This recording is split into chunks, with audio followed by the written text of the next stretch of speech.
I recently spent 4 weeks solo backpacking in southern Thailand. And in this video, I'm going to show you how much I spent and what you should budget for your own trip to Thailand. And make sure to watch to the end of the video because I'll give you 3 ways to reduce your budget for traveling to Thailand or anywhere in the world, as a matter of fact. But before we start, I just want to point out that everybody's travel style is different, so our budgets can vary from individual to individual based on those preferences. For example, I mainly stay in mid-range accommodations, which include homestays, hotels, and the occasional resort. But I used to stay in hostels, which was half the price of what I spend now.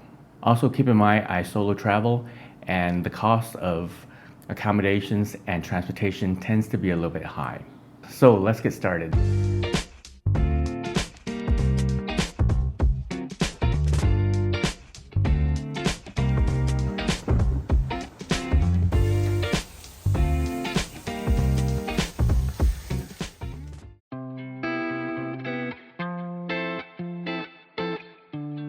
When I was in Thailand for the 4 weeks, I went to 6 different places. So I'm gonna organize this video by locations.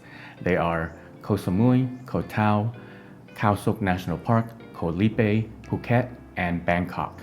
I'm also going to break down each location by categories. They are food, accommodations, transportation, and activities and tours. I'm not including the cost of international travel because it can vary depending on where you're coming from. So how much did I spend in each of the location? The first place I visited on this trip was Koh Samui. I spent a total of $180 for 5 days there. That came out to $36 per day. For accommodations, I stayed at a boutique residence, and that was $87. For transportation, I got a taxi from the airport to the Chaweng beach area, and that was $14. I also spent $10 on a scooter rental and $8 on gas. As far as food's concerned, I had 3 dinners at the night market, and that came out to $15 for all of them. I also had some local food, and that was $15 as well. And I also went to the convenience store, which is 7-Eleven, a few times, and that came out to $22 for the entire stay. And for activities, I went to 3 temples and a few beaches. They were all free, but at the temples, I did put money into the donation box, which came out to $9 for all 3 temples. Overall, I thought Koh Samui was pretty inexpensive to travel to. There are a lot of budget-friendly food options there. This island's also very rideable if you're comfortable on a scooter. But if you're not, I would suggest using a rideshare service.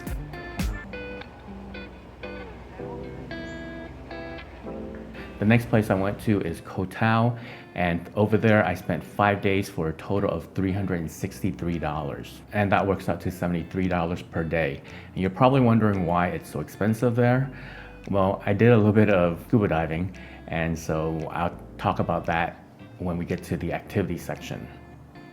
For accommodations, it was $150, and for transportation, I paid $18 for the ferry from Koh Samui. The resort had sent a driver to pick me up. I didn't pay anything for the transportation from the pier to the hotel. I did rent a scooter for a few days, and that came out to $12 with $6 in gas that I spent. I also spent $1.50 on parking at one of the beaches. For food, I made a couple of trips to 7-Eleven for water, snacks, and ramen noodle, and that cost $10. I ate out for dinner and lunches there, and so that came out to $30 for the entire time that I was there. And I bought a round of beers with a couple of friends at the bar for $7. For activities, as I said earlier, I did do 4 scuba dives, and that came out to $100. I also did a half-day boat trip with snorkeling, and that was $30. These activities were about 1/3 of my entire budget, and that kind of covers all my expenses for Koh Tao. But before we get to Khao Sok, if you are finding this video helpful, subscribe to my channel. I'm going to put out more of these types of videos in the future.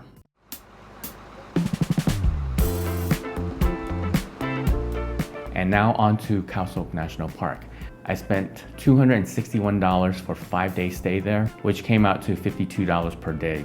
My accommodations was $75, which doesn't include the overnight stay on the floating bungalow on the lake. I'll give more details about that in the activity segment. Transportation from Koh Tao consisted of a ferry and a van drop-off at Khao Sok Village for $35. I rented a scooter for a couple of days that came out to $6 and I paid $3 for gas. As far as food was concerned, the Jungle Bungalow provided breakfast, so I spent $12 on some restaurants for dinner, as well as $12 at the local market where I got some water and snacks. I also sent out my clothes to be laundered, and that came out to $6 for 2 kilos.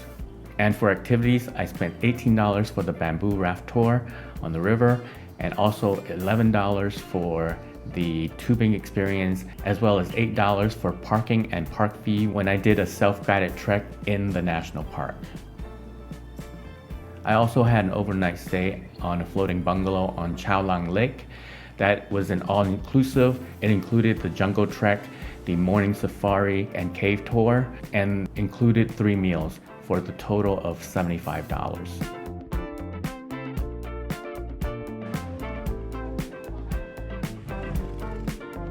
After that, I went to Koh Lipe where I spent $463 for 5 days. And you're probably wondering again, why is it so expensive there? Again, I did some scuba diving, which I'll cover in the activity section. The accommodations was a bungalow with no AC and a fan, and it came out to $107. To get to the island, I had to take a couple of vans and a ferry from Khao Sok National Park, which was $45. There's no scooter rentals there because the island's very small and it's very walkable.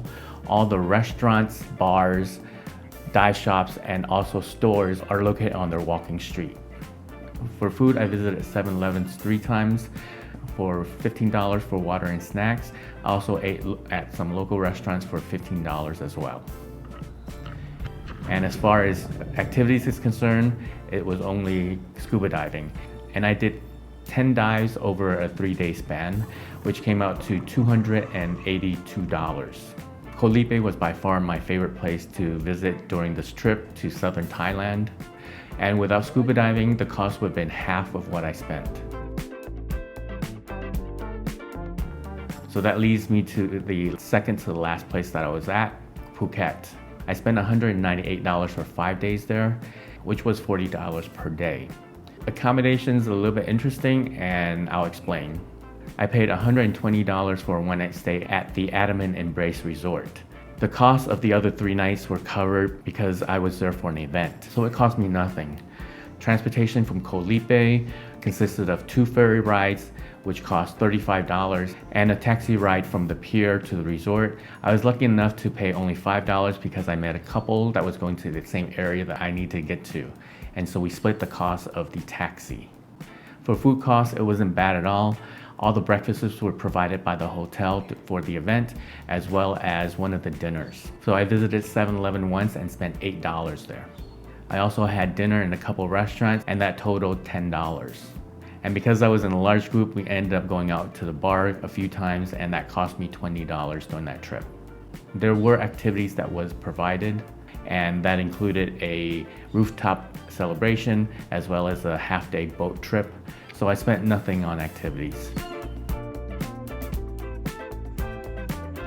And finally, I flew to Bangkok and spent $193 for a 3-day stay there. And that was $65 per day. I stayed at a tiny hotel, which was $80. Flying there from Phuket was $55, and I used Grab 4 times, once from the airport, once to the airport, once to a night out with some friends, and then back to the hotel. So the 4 ride shares came out to $22.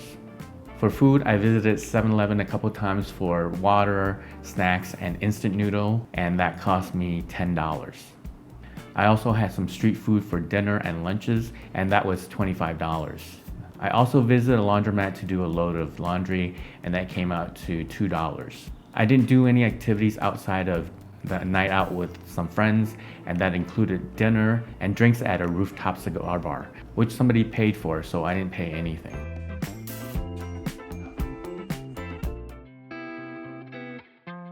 So are you ready for my total spend for the 4 weeks in southern Thailand and Bangkok? It was $1,659 for 28 days, which is $59 per day.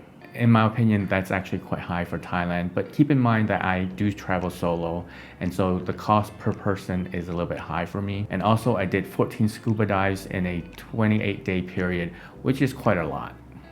But the cost of scuba diving in Thailand is actually quite inexpensive compared to other countries, so you have to keep that in consideration as well.